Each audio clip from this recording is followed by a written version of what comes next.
and thank you for having me.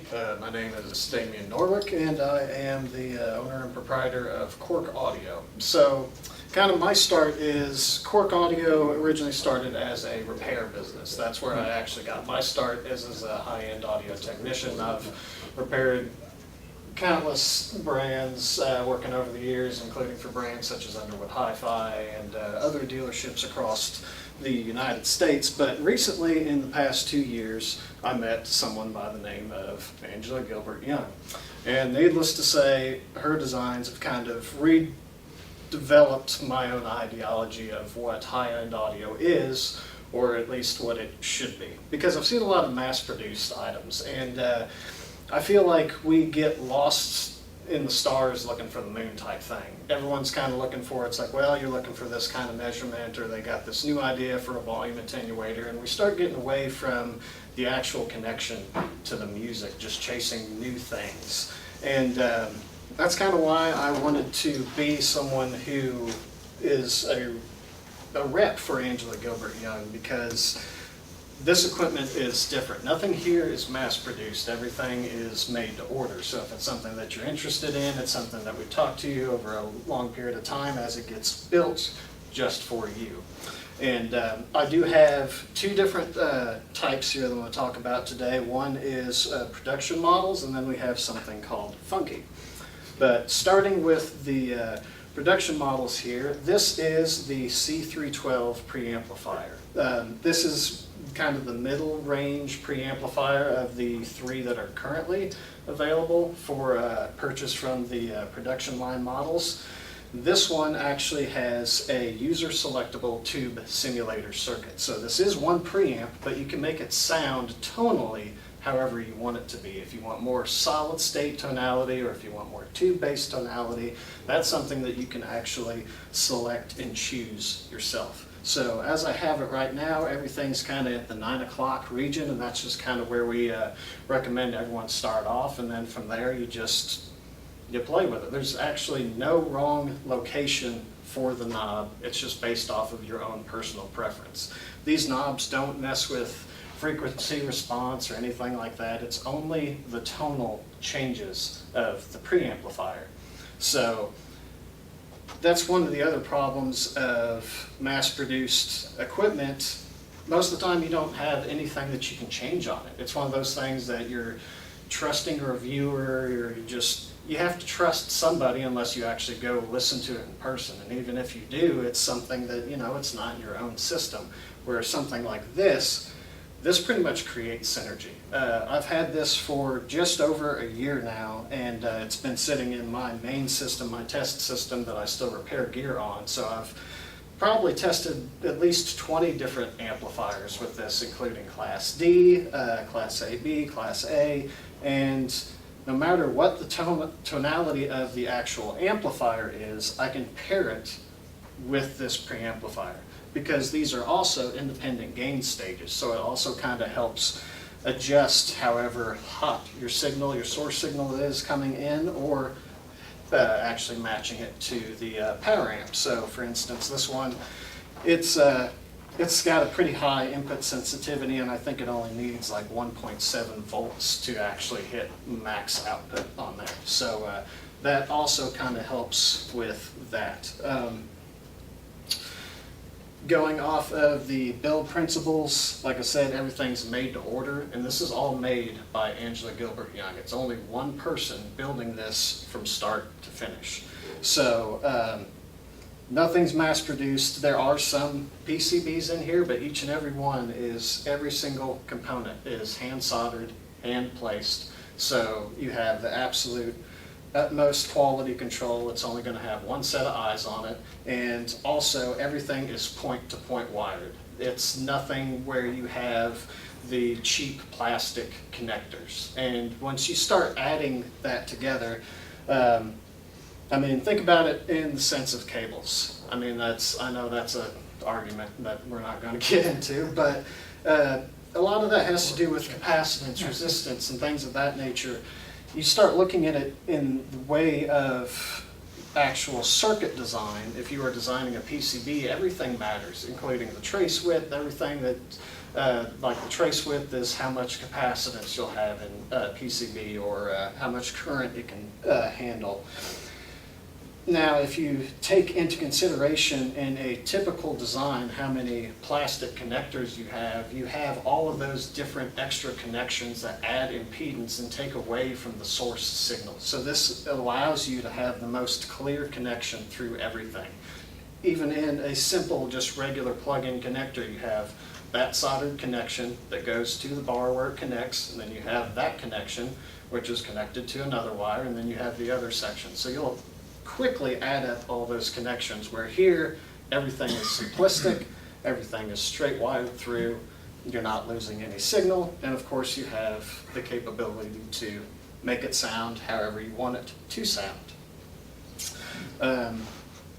Sitting here on top is a upgrade for the preamplifier. This is an SP36 capacitor pack. There are two different types of capacitor packs. SP, which is for input stages or preamplifiers, and then we have FCF, which is for output stages or power amplifiers. And it's another reason why I wanted to bring my trusty NAD today. I don't actually have an FCF for this one yet, but I do have a jack installed on the back of it. Going off of that, if something actually has a good enough build quality, that's something that we can work off of. If you have a Class AB power amplifier, we can add an FCF jack so that you can just have a plug-and-play upgrade with an FCF capacitor pack. So that's what that one has. And if that's something that you're interested in, just reach out to me, and that's something that I actually have to look at your amplifier and then tell you exactly, what you need. For instance, this would require an FCF2 because of the voltage of the actual power supply.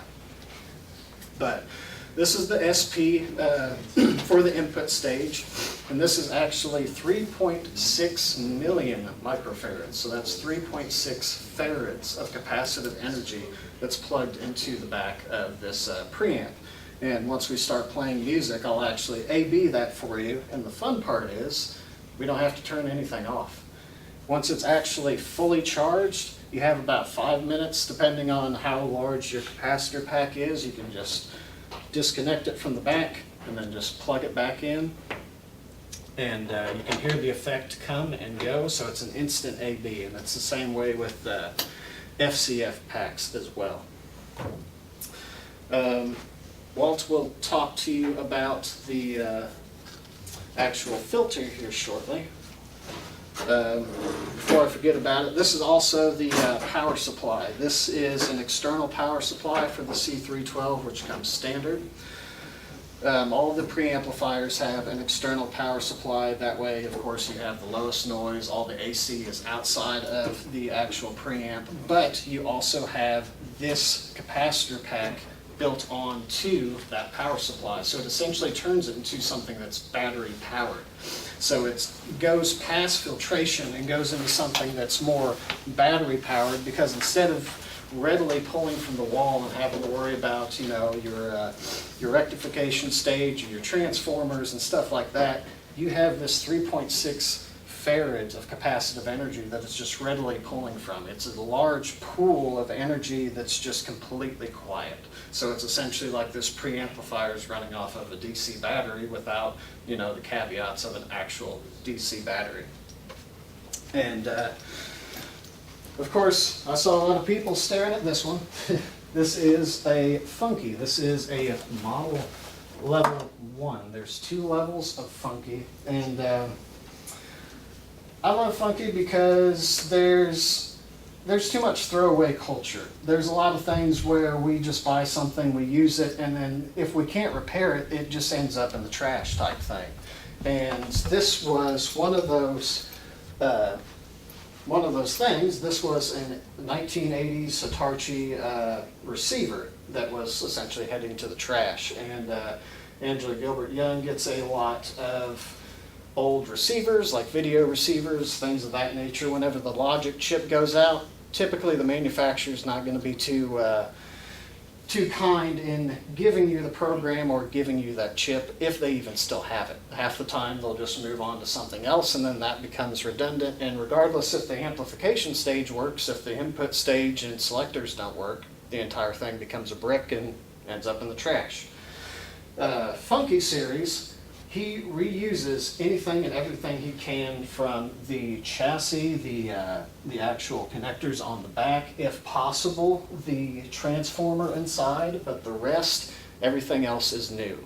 He builds an actual integrated amplifier into that old chassis. So this one is actually around 28 watts per channel, and it actually, of course, has the FCF pack as well for the output stage. This is 330,000 microfarads in this size, and it just kind of depends on whatever voltage your power supply is.